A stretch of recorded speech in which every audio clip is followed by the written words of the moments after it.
Some creatures were never meant to walk this earth. They were mistakes of nature, horrors that should have remained buried forever. The world calls them extinct, but fear remembers them. Have you ever felt a sudden, inexplicable chill run down your spine? A feeling that you're being watched from the darkest corner of the room? Or have you ever stared into the deep ocean and felt a primal dread, as if something ancient and vast is staring back? These feelings aren't just your imagination. They are echoes, faint whispers from a time when monsters were real. Today, we're going to open the forbidden book of history and look at the pages that were torn out. We're going to talk about 10 creatures so terrifying, their very existence was erased, or so they thought. Let's begin in the abyss with our first creature. It was a shadow in the ocean, a living island of flesh and teeth, bigger than any ship, older than history itself. Sailors who glimpsed it and survived spoke of 2 glowing eyes in the crushing deep orbs of cold light that promised a swift end. They didn't call it a leviathan or a kraken. They called it the ocean's god, a title earned through terror as it dragged entire fleets into the silent, black void below. From the crushing depths, we traveled to the biting cold of the frozen lands. Here, the second creature roamed, a beast of ice and fury. Its very breath could turn the air to frost. Its roar would shatter glaciers and echo across desolate mountain ranges. Entidabiyaches, nestled in the snowy valleys, would simply disappear overnight. The only evidence of their existence, footprints, massive and frozen solid into the permafrost, and a chilling silence that even the wind dared not break. Now, let's step into the woods. The third creature hunted in the dark forests of the world, a place where sunlight struggled to touch the ground. This thing had no eyes. It didn't need them. It moved through the tangled undergrowth with an unnatural grace, guided by senses we can't comprehend. It hunted by listening to the rhythm of life itself. It followed heartbeats. The frantic drumming in your chest was a dinner bell, and once it heard you, there was nowhere to hide. Beneath our very feet lived the fourth terror. It didn't walk on the earth. It moved through it.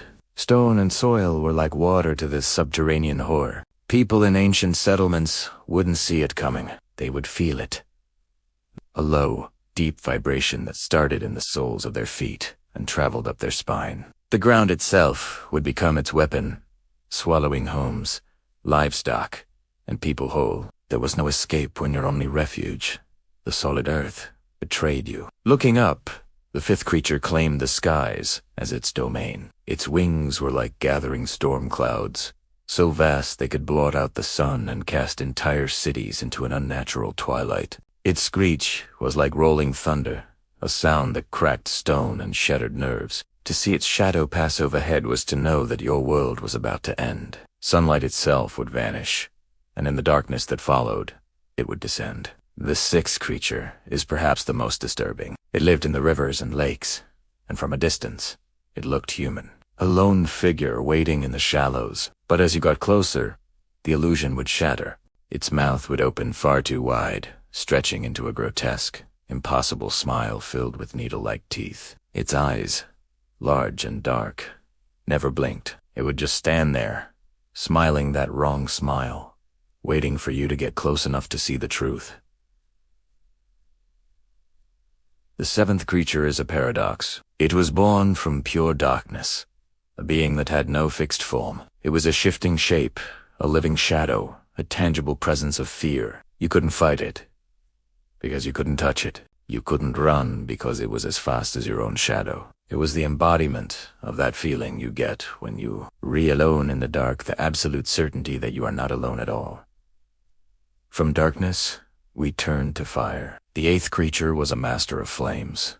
It didn't just resist heat, it commanded it. It walked through infernos untouched, and where it stepped, ash fell like snow. Cities didn't burn with screams and chaos when it appeared. They burned in an eerie, profound silence as the creature moved through the streets, a walking, breathing cremation. The ninth creature turned our most basic senses against us. It lived in the deep, silent caves of the earth and hunted using sound. The slightest noise or cough, a footstep, a whisper was a death sentence.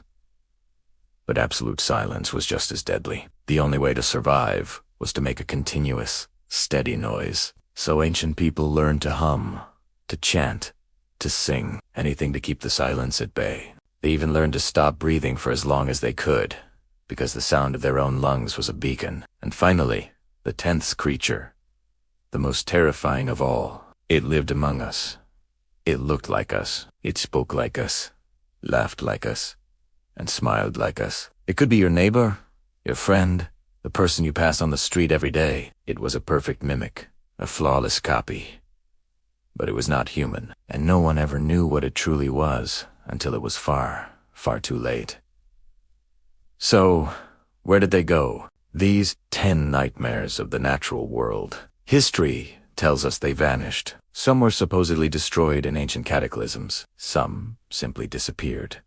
Their time on Earth concluded. Others, the stories say, went into a deep, long slumber, hiding from the world. But the most chilling thought is this: some never left at all. These creatures aren't just dusty legends. Ancient texts from every culture have warned about them. Faded drawings on crumbling scrolls depict them. And deep within the oldest caves, primitive paintings on stone walls record their reign of terror. Fear preserved their memory. Our collective, instinctual dread has kept them alive through the millennia. People say they are gone, but the world still feels their phantom presence in the deepest trenches of the ocean, where the pressure should crush all life, in the darkest forests, where even birds dare not sing, on the highest, most silent mountain peaks. Haven't you ever noticed how, late at night, all the animals suddenly go quiet? How the air can suddenly feel heavy, thick, and charged with static? How the ground beneath you can sometimes feel alive? How a shadow in the corner of your eye can feel so utterly wrong? How a moment of perfect silence can feel more dangerous than any sound? That's because extinction doesn't mean gone. It means hidden. It means sleeping. It means waiting. It means watch it. There are some doors that should never be opened. Some forgotten lands that should never be explored. Some dark waters that should never be crossed. And there are some creatures that should never, ever return. We want to believe these nightmares are just stories, just tales to scare children. But fear has a long memory. Nature keeps its darkest secrets well, and darkness has infinite patience.